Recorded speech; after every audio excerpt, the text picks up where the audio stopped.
Okay, so something has been quietly unfolding inside the British royal family over the past several months, and the more details that come out, the more significant it looks. Because on the surface, what happened seemed like a straightforward matter of royal inheritance. An estate transfers from one generation to the next, the monarchy moves forward, that's how these things work, and nobody was supposed to make a big deal of it. But that's not what happened. What actually happened, according to people with direct knowledge of the situation, is that Prince William took formal control of one of Queen Elizabeth's most closely held private estates and did it in a way that left Camilla's family completely blindsided. No warning, no consultation, no private conversation ahead of time to soften what was coming. By the time anyone connected to Camilla's circle understood the full picture, the legal transfer was already done, signed, sealed, and completely beyond challenge. And the reaction inside the palace, from what multiple sources have described, was not quiet acceptance, it was fury, the kind that doesn't get expressed in press releases or public statements, but that spreads very quickly through private conversations, through urgent phone calls, and through the sudden uncomfortable realization that the rules of the game have changed and nobody asked your permission. That is where this story starts, and it goes considerably deeper than a property dispute.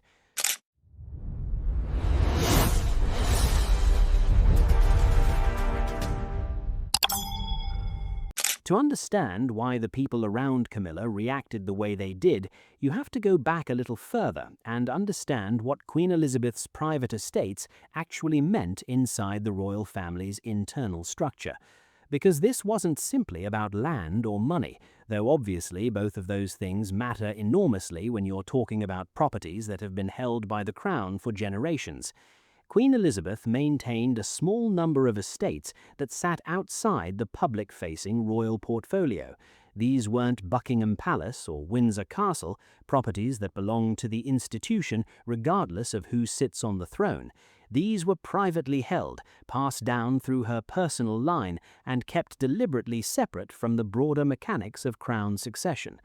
The Queen controlled who had access to them, how they were managed, and critically, who she trusted to handle them after she was gone. For decades, the arrangements around these properties operated through the kind of informal, relationship-based system that the royal family has always preferred. Trusted advisors, long-standing arrangements, people who had built their positions through years of quiet loyalty rather than formal titles. That informal architecture is actually how a significant amount of royal influence works in practice, not through official channels or public announcements, but through the steady accumulation of access, trust, and proximity to the people who hold real power. Camilla's family had been building that kind of access since her marriage to Charles in April 2005. 20 years is a long time, long enough to develop relationships, establish presence, create the kind of informal standing inside royal circles that most people never get anywhere near. Some members of her extended family had professional connections through those relationships. Others had social access that came directly from their proximity to the future king and his wife. It wasn't always obvious from the outside, but the network was real, and the people inside it understood its value perfectly well. When Queen Elizabeth died in September 2022, and the question of her private estate arrangements moved from theoretical to immediate, that entire network suddenly had a great deal riding on how the transition was handled. The answer, when it came, was not what they were hoping for. William's move to take control of the estate wasn't announced with any particular fanfare. There was no press conference, no carefully worded statement about his intentions, no royal spokesperson explaining the rationale behind the decision. The transfer happened through legal channels, quietly and efficiently, and the first that many people inside Camilla's circle knew about it was when the process was already complete. According to people familiar with the internal reaction, the issue wasn't purely the transfer itself. Succession happens, estates pass down generational lines. That part, on its own, was something people could have accepted, even if they weren't entirely comfortable with it.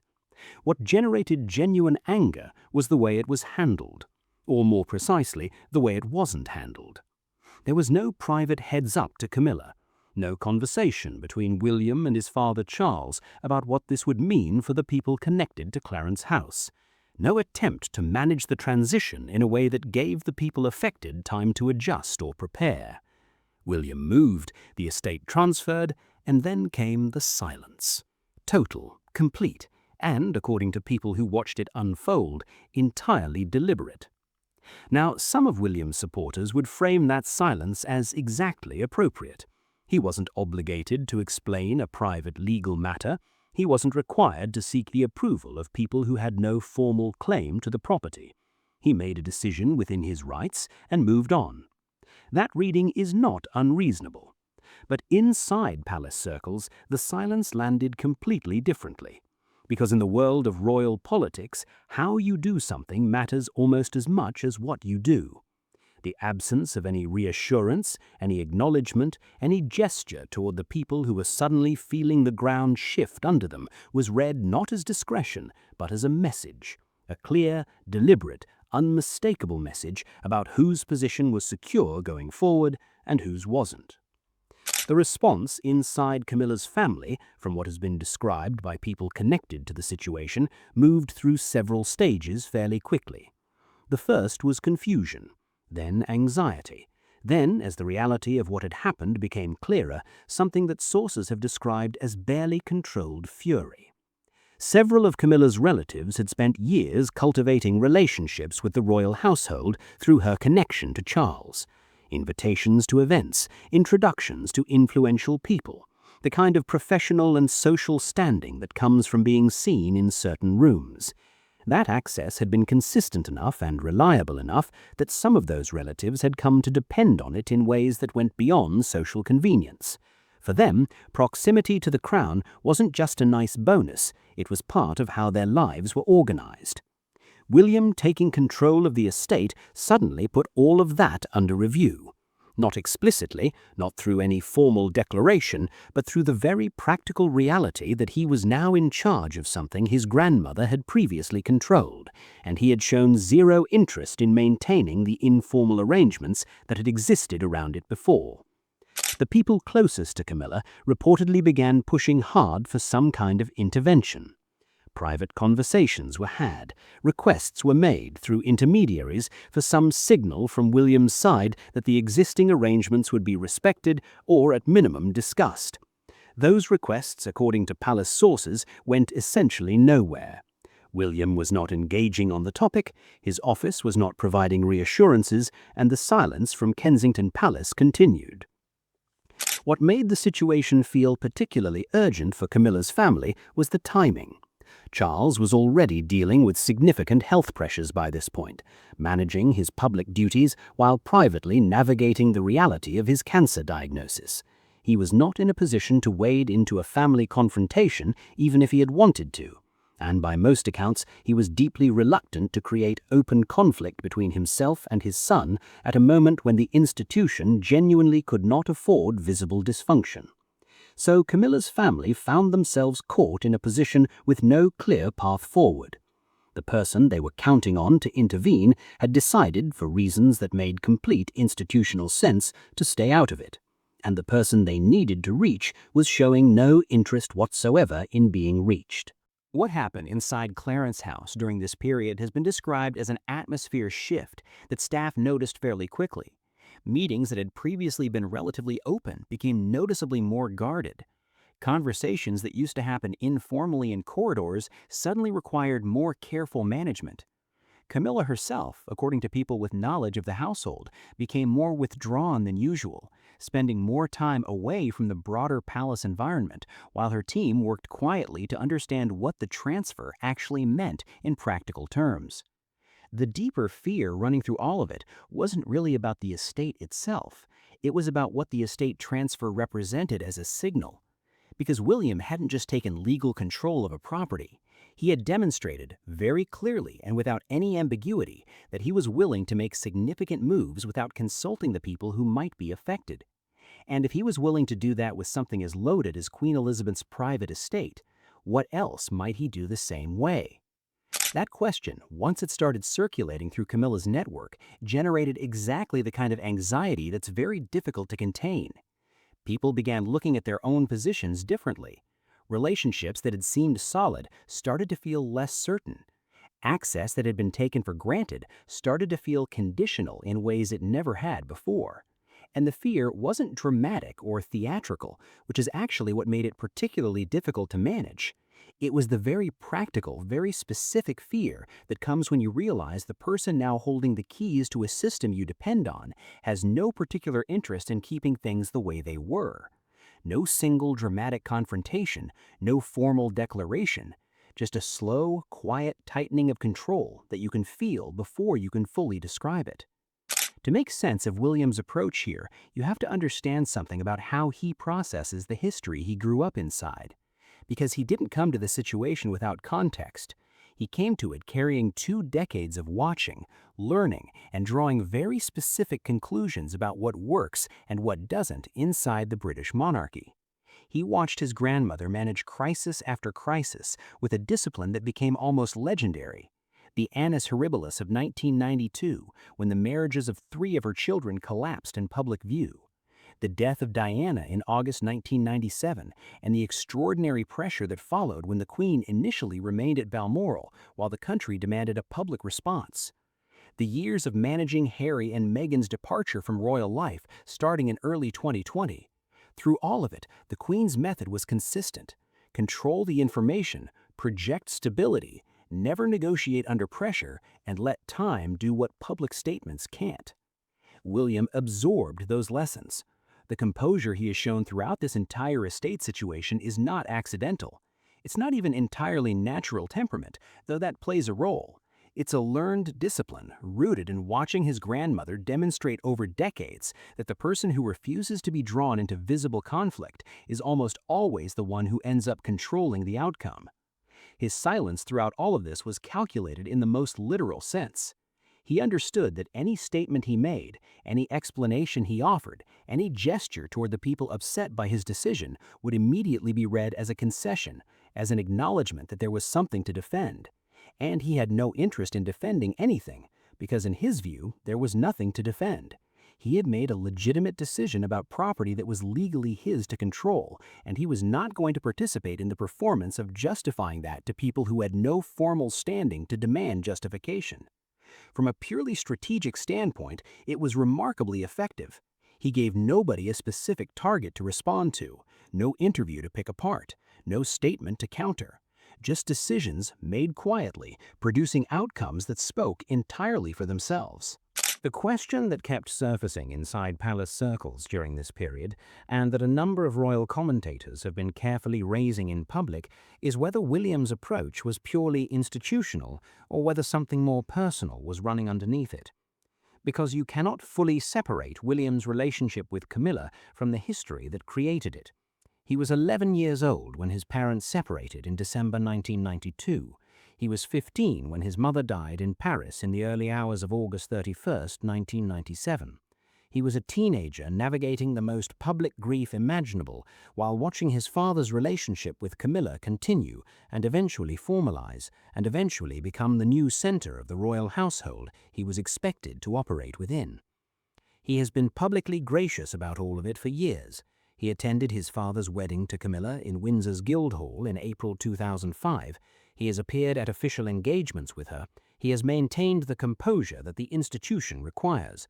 But grace and genuine warmth are different things, and people who have observed the relationships inside the palace over many years have consistently noted that William's relationship with Camilla has always had a particular quality of careful management rather than real ease. Some insiders who spoke about the estate situation reportedly believed that the boundaries William drew were not purely about institutional efficiency, that there was something more personal underneath, some long-settled account that was quietly being balanced through decisions that looked entirely procedural from the outside. Others pushed back on that reading, arguing that William had demonstrated repeatedly that he was capable of separating personal feeling from institutional responsibility. The honest answer is probably that both things are true at once. People are not simple, and someone operating under William's particular combination of historical pressure and institutional responsibility is almost certainly not acting from a single clean motive. The estate transfer may have been institutionally correct and personally satisfying at the same time. Those things are not mutually exclusive. Meanwhile, Charles was finding himself in what people close to him described as an increasingly uncomfortable position as all of this unfolded. He was watching real tension develop between his wife's household and his sons. He understood the grievances on Camilla's side. He also understood with complete clarity the institutional logic behind what William was doing. Intervening directly would have required him to publicly or privately challenge his son's authority over a matter that was legally within William's control. That challenge would have created exactly the kind of visible family conflict that the monarchy could least afford at a moment when public confidence in the institution was already being carefully managed. Charles's cancer diagnosis had generated genuine public sympathy, but it had also raised quiet questions about the stability of the transition period the monarchy was navigating. Open conflict between the King and the Prince of Wales would have fed those questions in ways that could produce lasting damage. So Charles largely stayed out of it. He was reportedly sympathetic to Camilla's frustration in private. He understood why her family felt blindsided and why the anger was real. But his calculation, according to people familiar with his thinking, was that inserting himself into the conflict would cost more than absorbing the discomfort of staying neutral. And that calculation probably made complete sense from an institutional standpoint, even if it left Camilla's family feeling abandoned at a moment that they felt they needed his intervention most. The frustration inside Clarence House reportedly built in direct proportion to Charles's continued silence on the matter. There were people in Camilla's circle who had expected him to step in and broker some kind of arrangement, some quiet understanding that would restore at least part of the access that had been restructured away. When that intervention didn't come, the frustration turned, at least partially, towards Charles himself. What Queen Elizabeth had intended with her final estate arrangements is something that nobody outside the innermost planning circle actually knows with certainty. Her lawyers know. A small number of trusted advisors know, but the broader royal family, and certainly the public, does not have access to the specific thinking behind the decisions she made in her final years. What is known is that she spent considerable time during the later part of her reign thinking carefully about how the transition between generations would work. She was not a person who left important things to chance or to the goodwill of people she couldn't fully control. Her estate planning was detailed and deliberate and executed by people she had trusted for decades. The arrangements she put in place were not accidental. Some royal observers have suggested, carefully and with appropriate uncertainty, that Queen Elizabeth's final decisions around her private estates may have been designed with the longer-term shape of the monarchy in mind. That she was thinking not just about immediate succession, but about the architecture of influence that would exist around William as he prepared for kingship, that some of the arrangements she made were specifically intended to concentrate real authority with William in ways that would limit competing power structures. Whether that's accurate or whether it's retrospective interpretation of decisions that were actually made for simpler reasons, nobody can say for certain. What is clear is that William's inheritance of the estate gave him significant leverage at exactly the moment he was beginning to consolidate his broader position inside the institution, and he used that leverage with a patience and precision that left very little room for effective opposition. The atmosphere that developed between Kensington Palace and Clarence House during this period was described by people familiar with both households as something that went well beyond professional distance. Both sides maintained the public composure that the royal family is trained to project under pressure. Official appearances at joint engagements continued. Official photographs showed the expected expressions of family unity. The machinery of the monarchy kept producing its carefully managed public image. But privately, the relationship between the two households was cooling in ways that felt less like temporary tension and more like a structural change. Communications that used to move fairly freely between the two offices now reportedly went through formal processes that hadn't previously been required. Small changes, individually unremarkable, but collectively describing a significant shift in the working relationship between the two most important households in the British royal family. Staff at both palaces were aware of the tension, and the awareness created its own complications. People who worked across both households found themselves navigating relationships that had become more carefully managed. Information that previously moved through informal conversation now required more deliberate handling. The easy working familiarity that makes institutions function smoothly was being replaced by something more cautious and more structured. Outside the palace walls, royal commentators and tabloid reporters were doing what they always do when the official narrative goes quiet. They were filling the space. Every rumor that reached the press got amplified.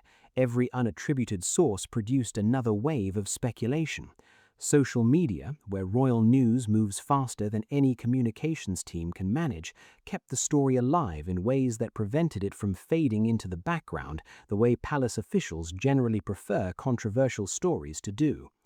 William, through all of it, remained publicly unmoved. He appeared at engagements, fulfilled his duties, and gave nothing away through his expression or his public statements. The discipline was complete and, depending on your perspective, either impressive or cold. The longer the situation continued without any visible resolution, the more the mood inside Camilla's family shifted. The initial shock had passed, the anxiety had evolved. What remained, according to people with knowledge of the situation, was a combination of resignation and a frustration that had nowhere useful to go. The hope that Charles would intervene had largely faded. The expectation that William might eventually soften his approach, open some kind of dialogue, offer some reassurance that the transition would be managed with at least minimal consideration for the people affected, had also disappeared. What Camilla's family was left with was the reality that the reorganization was happening regardless of how they felt about it, and the person driving it had no interest in their approval or their comfort. Camilla herself, by multiple accounts, was finding the situation genuinely difficult. She had spent years building her position inside the royal family against considerable public hostility. When she and Charles first appeared publicly as a couple in January 1999, polling suggested that a majority of British people didn't want her to become queen. She had rebuilt that position with genuine patience, with carefully managed public appearances, with the kind of sustained discipline that doesn't come naturally to most people, but that the royal family demands of anyone who wants to survive inside it. She had earned the title of Queen Consort when Charles was crowned in May 2023, and the ceremony had felt like the formal completion of a very long rehabilitation. But now, less than 2 years later, she was watching the ground shift underneath her in ways she had no mechanism to stop. Her family's access was being restructured. Her household's informal influence was being replaced by formal processes that didn't include the people who had been part of her circle for years. And the person doing the restructuring was her stepson, who was doing it with a quiet authority that made pushback nearly impossible.